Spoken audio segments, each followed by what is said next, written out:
ایک آدمی کو میں نے کہا بھائی آپ پیشاب میں احتیاط نہیں کرتے چھینٹوں ان چیزوں سے, یا آپ کو جو ہے نا تو عذاب قبر ہے. اس نے کہا یار قبر آئے گی تو دیکھیں گے یار, ہو سکتا ہے بخش دے اللہ تعالیٰ. ابھی دیکھا نہیں ہے نا عذاب قبر, اس لیے کیا کہہ رہا ہے یار ہو سکتا ہے اللہ کوئی نیکی کام آ جائے, اللہ بخش دے. لیکن اگر کوئی عذاب قبر دیکھ لے نا تو پھر یہ کیفیات نہیں ہوں گی, پھر تو وہ ایسا ہو جائے گا کہ اس کو خوف کم کرنا پڑے گا اس کا, کہ بھائی اللہ سے امیدیں. تبھی تو دیکھو نبی صلی اللہ علیہ وسلم سے بہت ساری حدیثیں امیدوں کی منقول ہیں. ایسی روایتیں ہیں کہ عام عوام میں ہم ان کو بیان کریں نا تو ڈر لگتا ہے کہ لوگ اس کا غلط مطلب نہ سمجھیں. مثال کے طور پر ایک حدیث میں آتا ہے رسول اللہ صلی اللہ علیہ وسلم نے صحابہ سے فرمایا اگر تم سب لوگ گناہ بالکل چھوڑ دو, کبھی کسی سے گناہ ہو ہی نہیں, کوئی غلطی نہیں ہوتی کسی سے, اللہ تمہیں ختم کر دے گا, مار دے گا ایسی قوم کو. اللہ ایسی قوم پیدا کرے گا جس سے گناہ ہو, پھر وہ اللہ سے توبہ کرے. اللہ کو توبہ پسند ہے, صحیح حدیث ہے.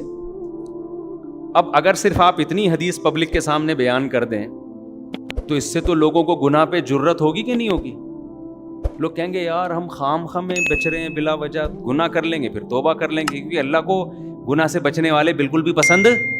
کیا خیال ہے؟ اللہ تو کہہ رہا ہے گناہ سے بالکل بچو گے تو میں تو مار کے ختم کر دوں گا, ایسے لوگ مجھے چاہیے ہی نہیں. بھائی بات یہ کہ یہ جن کو خطاب کیا جا رہا ہے نا ان کے دلوں میں آگ کا اتنا خوف پیدا ہو گیا تھا, اتنی جہنم کی آگ کا ڈر کہ حضرت عمر رضی اللہ تعالیٰ عنہ کے تو رو رو کے یہاں نالیاں بن گئی تھی اللہ کے خوف سے. یہ لوگ آپ کے سامنے بیٹھے تھے, اتنا خوف کا غلبہ تھا حضرت عمر میں, وہ کہتے تھے کہ قیامت کے دن اللہ مجھے جنت نہ دے, بس میرے گناہ معاف کر دے میری نیکیوں کے بدلے, تو بس مجھے یہ بھی قبول ہے, مجھے ڈر ہے کہ میں پکڑا نہ جاؤں کہیں. حضرت ابو بکر پہ ایسا خوف کا غلبہ, گھاس کا تنکا اٹھا کے کہتے کاش میں گھاس کا تنکا ہوتا, میں مٹی ہوتا, انسان نہ بنتا تاکہ حساب نہ ہوتا. ایسا ان کے دماغوں پہ ایک حساب کتاب کا خوف مسلط تھا. لیکن یہ کیفیت ان کی بھی ہر وقت نہیں ہوتی تھی, تو ایسے لوگوں سے امکان تھا کہ کوئی چھوٹا موٹا گناہ ہو جائے, تو جب ہو جاتا پھر وہ کیفیت بحال ہوتی تو ان کو خوف کا بہت غلبہ, اتنا خوف کہ اس سے انسان عمل میں پیچھے, مایوسی پیدا ہونے لگتی ہے کہ یار ہم تو نیک بن ہی نہیں سکتے, چھوڑو جنت میں جانے کی. جیسے ایک آدمی کو پتا ہے میں کامیاب ہو ہی نہیں سکتا تو وہ امتحان کی تیاری کرنا چھوڑ دیتا ہے. تو ایسے لوگوں کو کیا کہا جاتا ہے, بیٹا کوئی بات نہیں, اس دفعہ ترقی پاس ہو گئے, اگلی دفعہ کراچی میں تو یہ تسلیوں پہ ہی چل رہا ہے سارا سیٹ اپ نا, بیٹا کوئی بات نہیں اس دفعہ نمبروں سے رہ گئے. اب ایک پڑھنے والا قابل بچہ ہے, آپ کو پتا ہے محنت کر رہا ہے, سی اے کے پیپر دے رہا ہے, سی اے کے پیپر فرسٹ پہلی دفعہ میں نہیں ہوتا, اس میں فیل ہوتے ہوتے ہی انسان پہنچتا ہے. تو پہلا پیپر دیا اس میں نمبر کم آ گئے, 2 نمبروں سے رہ گیا, تو باپ عقل مند ہوگا کیا کہے گا, کوئی بات نہیں بیٹا, شروع میں نہیں کہے گا کہ بیٹا فیل ہو جانا کوئی بات نہیں, اگلے میں محنت, شروع میں تو کہے گا بیٹا پاس ہونا ہے تو نے. اب دیکھ لیا بیٹا محنت کر رہا ہے پھر بھی فیل ہو گیا, تو باپ عقل مند کیا کہے گا, کوئی بات نہیں بیٹا یہ تو سی اے کا پیپر ہے, اس میں تو پہلی دفعہ اگر کوئی پاس ہو جائے تو ایب نارمل ہونے کی علامت ہے یہ. صحیح ہے نا؟ ہاں اس کا مطلب اس کا دنیا میں پڑھائی کے علاوہ کوئی کام ہی نہیں ہے. جو نارمل لوگ ہوتے ہیں نا وہ فیل ہو کے آگے جاتے ہیں. میں بتا دوں آپ کو, میں جب میٹرک میں آتا نا, میٹرک تک ہم لوگ بڑے اچھے نمبر آتے تھے. میرے بھائی نے کہا یہ پاس ہونے کا شوق صرف میٹرک تک ہی ہوتا ہے, فرسٹ ایئر سیکنڈ ایئر سے بندہ فیل ہونا شروع. واقعی پھر الحمدللہ اللہ نے بڑا نوازا. فرسٹ ایئر میں 2-3 پیپر مشکل تھے, ہم نے چھوڑ دیا کہ سیکنڈ ایئر میں دیں گے, اس کو اکٹھے دے دیں گے. تو اور ذہین لوگ مشکل سے ہی پاس ہوتے ہیں, یہ بھی میں آپ کو بتا دوں, ان کا دماغ ادھر ادھر چلتا بہت ہے. لڑکیاں جو پڑھائی میں اتنی آگے ہیں نا, یہ ذہین ہونے کی علامت نہیں ہے, یہ ان کی فکر کیا ہوتی ہے, وہ محدود ہوتی ہے نا. ان کو پڑھائی ہے تو پڑھائی, آدمی کے پاس تو اتنے مسئلے ہیں, وہ چھوڑو بھی کیا کیا مسئلے آپ لوگ کے, وہ تو گھومتا رہتا ہے اس کا دماغ. وہ اگر خود پڑھ رہا ہوگا اور کوئی اس کی کلاس فیلو شوق سے پڑھ رہی ہوگی تو اس کو وہ پڑھتی بھی زیادہ اچھی لگ رہی ہوگی کتاب کی نسبت. کہہ رہے یار سبحان اللہ, اصل تو یہ ہے, ٹھیک ہے نا. اس کا دماغ ایک جگہ ٹکتا نہیں ہے, پھر سوچتا ہے, پھر وہ سیاسی حالات اور پھر بہت سارے آدمی کے دماغ میں نا چیزیں بھری ہوئی ہوتی ہیں. پڑھائی میں نمبر لانے والے 2 قسم کے لوگ ہوتے ہیں, یا تو بہت محنتی ذہین یا بہت بے وقوف. یا تو بہت ہی محنتی ہو نا وہ بھی چلے جاتے ہیں, یا میں نے پڑھائی بہت بیوقوف لوگوں کو دیکھا ہے کہ نمبر اچھے آ رہے ہوتے ہیں رٹے لگا لگا کے. درمیانی طبقہ تو تھوڑا سا اس میں دماغ ہونا, وہ پھر بہت مشکل سے پڑھائی, وہ ٹکتا ہی نہیں ایک جگہ. وہ پھر کبھی وہ بیٹھتا ہے تو کہتا ہے یار ڈاکٹر کی میڈیکل کالج میں پڑھتا ہوں تو ٹھیک ہے تو تیاری کرتا ہوں. پھر کہتے ہیں میڈیکل کالج جب تھوڑا مشکل لگتا ہے کہہ رہے ہیں انجینئر بن جاؤ نا, میڈیکل کالج کی کیا ضرورت ہے. اگلے دن وہ کہتا ہے چلو انجینئرنگ پڑھتا ہوں. پھر کہتے ہیں انجینئرنگ چھوڑو, بزنس میں دیکھو کتنا پیسہ ہے یار. اگلے دن یہ ہمارے یہاں لڑکے بیٹھے ہوئے پلان بنا رہے ہوتے ہیں, پھر وہ بزنس کی طرف آئے گا, پھر کہتا ہے ان سب چھوڑو 4 شادیاں کرو, رزق خود بخود آئے گا. مفتی صاحب کا بیان ہے, آخر میں یہاں کے اینڈ ہوتا ہے. ٹھیک ہے نا کہ یار شادیاں کرو, بچے پیدا کرو, اللہ کہتا ہے شادیاں کرو, رزق خود بخود چھپڑ پھاڑ کے آئے گا. تو یار پھر وہ کسی کام کا رہا ہی نہیں, دماغ اس کا گھومتا ہے. تو میں کیا بات کر رہا تھا, کہاں سے کہاں اتنی باتیں منتشر ہو رہی ہیں. نہیں وہ تو چل رہا تھا, یہ مثالیں یہاں کہاں سے آئیں. میں یہ عرض کر رہا تھا کہ 2 جذبے ہوتے ہیں نا انسان میں جو اس کو موٹیویٹ کرتے ہیں. نہیں یہ مثالیں یہاں کہاں سے آنا شروع ہو گئیں. ہاں میں عرض کر رہا تھا کہ دیکھو نبی صلی اللہ علیہ وسلم نے کن صحابہ کو یہ حدیث بتائی. میں CA کی مثال دے رہا تھا کہ یار ایک پیپر رہ گیا تو باپ کیا کہتا ہے کہ بیٹا یہ تو سب کے رہ ہی جاتا ہے, یہ تو سب کا رہتا ہے, کوئی بات نہیں اگلے میں ٹرائی کر لینا. تو صحابہ کی حالت یہ تھی کہ وہ گناہ کو, حضرت عبداللہ بن عباس کہتے ہیں ہم نبی کے دور میں کوئی کسی سے گناہ ہو جاتا نا تو ہمیں ایسا لگتا تھا جیسے کوئی پہاڑ ہے ہمارے اوپر گرنے والا ہے, ایسا اللہ کا خوف ہوتا تھا. اب خود دیکھو نا ایک صحابی سے زنا ہوا, نبی سے آ کے کہہ رہے ہیں کہ مجھے رجم کریں, پتھر مار کے ہلاک کریں. نبی نے ان کو نکال دیا اپنی محفل سے کہ جاؤ, بتا دیا گویا بزبان حال کہ توبہ کرو بس اللہ سے. تسلی نہیں ہو رہی, دوبارہ آئے یا رسول اللہ آپ مجھ پہ حد جاری کریں. عورت بھی ایسا کر رہی ہے, عورت کا دل تو بہت کمزور ہوتا ہے, وہ تو پتھر مارنا اس کے لیے مشکل ہے. وہ یہ منظر نہیں دیکھ سکتی کہ لوگ کسی کو پتھر مار رہے ہوں, اور وہ نبی کے پاس صحابی آ رہی ہیں یا رسول اللہ مجھ سے زنا ہو گیا, آپ مجھ کو رجم کریں. نبی نے ان کو بھیج دیا واپس, جاؤ, یعنی اشارہ کر دیا کہ بھئی اللہ سے توبہ کرو. دوبارہ آئیں, 4تھی بار آئیں تو نبی نے کہا کہ تمہیں حمل ہے, واپس چلی جاؤ. وہ اگر دوبارہ نہ آتی نبی ان کے پیچھے کسی کو نہیں بھیجتے. کتنا خوف, بچہ جن لیا, بچہ لے کر آئیں, یا رسول اللہ اب اس کی جان ضائع نہیں ہوگی کیونکہ بچے کا کیا قصور تھا, آپ مجھے رجم کریں. نبی نے فرمایا اگر تمہیں رجم کر دیا تو اس بچہ تو ماں کے بغیر یہ اس کی تو تربیت ہی نہیں ہو سکے گی, یہ تو روٹی پانی کا محتاج ہے. دوبارہ چلی گئی, 7 سال کا بچہ ہوا نا روٹی کھانے کے قابل. ہمیں بھی جوش پیدا ہوتا ہے گناہ سے توبہ کا 2 منٹ کے لیے, اس کے بعد ختم. کتنا ڈیلے کیا نبی نے ان کو کہ یہ واپس نہ آئیں. وہ واپس آئیں, بچے کے ہاتھ میں روٹی کا ٹکڑا کہ یہ خود کھاتا ہے اب. تو پھر ان کو رجم کیا, جنازہ پڑھایا نبی نے. حضرت عمر نے عرض کیا یا رسول اللہ ایک عورت نے زنا کیا, آپ جنازہ پڑھا رہے ہیں.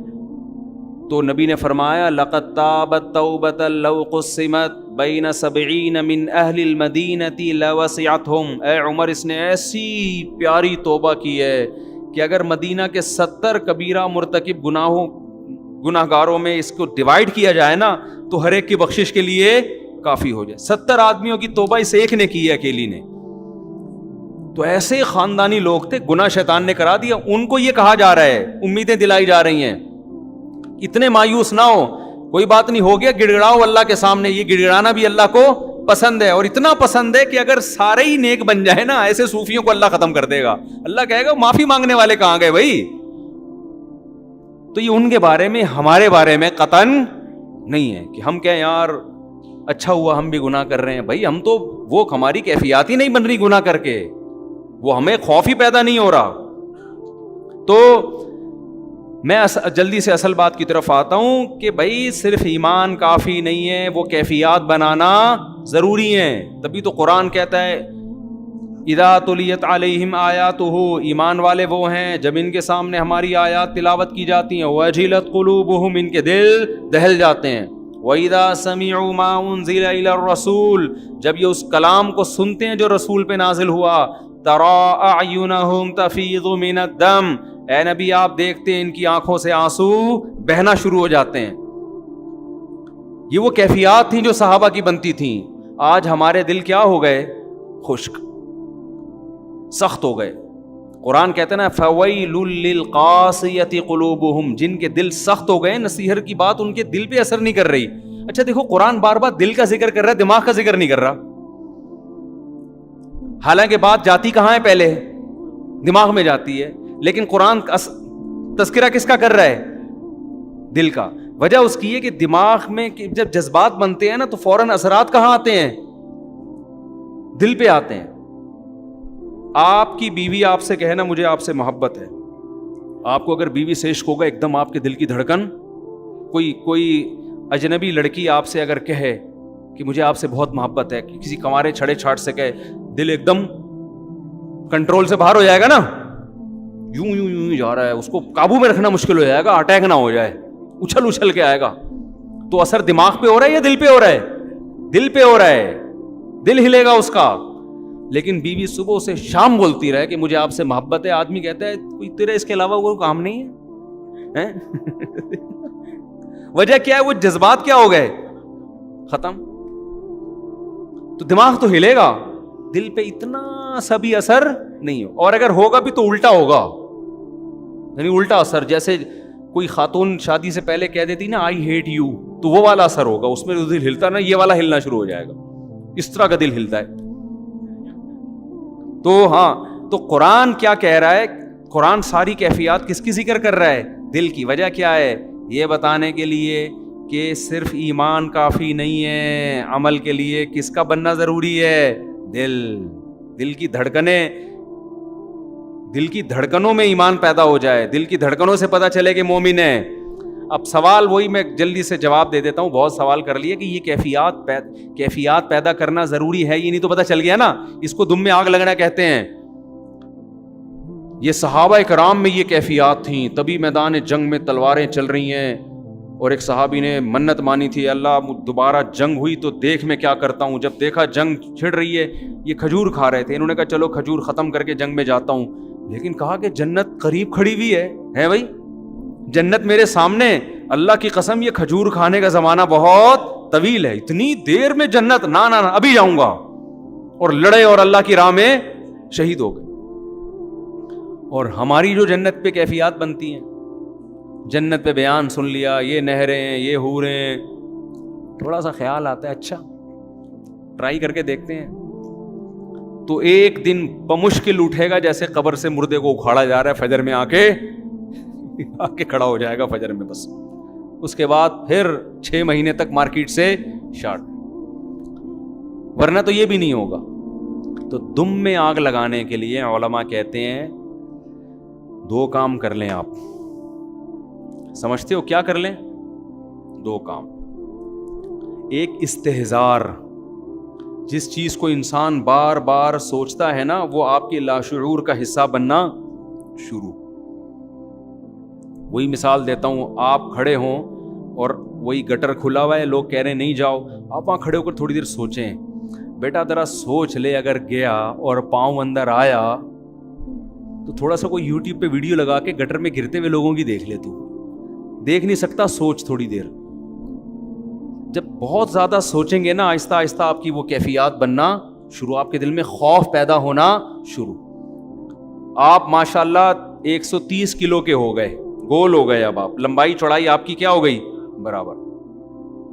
مٹھائی کے لڈو آپ کے سامنے رسگلے پڑے ہوئے ہیں. کسی نے کہا یہ رسگلے، دوسرے نے کہا بھائی تو اپنا موٹاپا دیکھ، شوگر ہو سکتی ہے، بلڈ پریشر ہو سکتا ہے.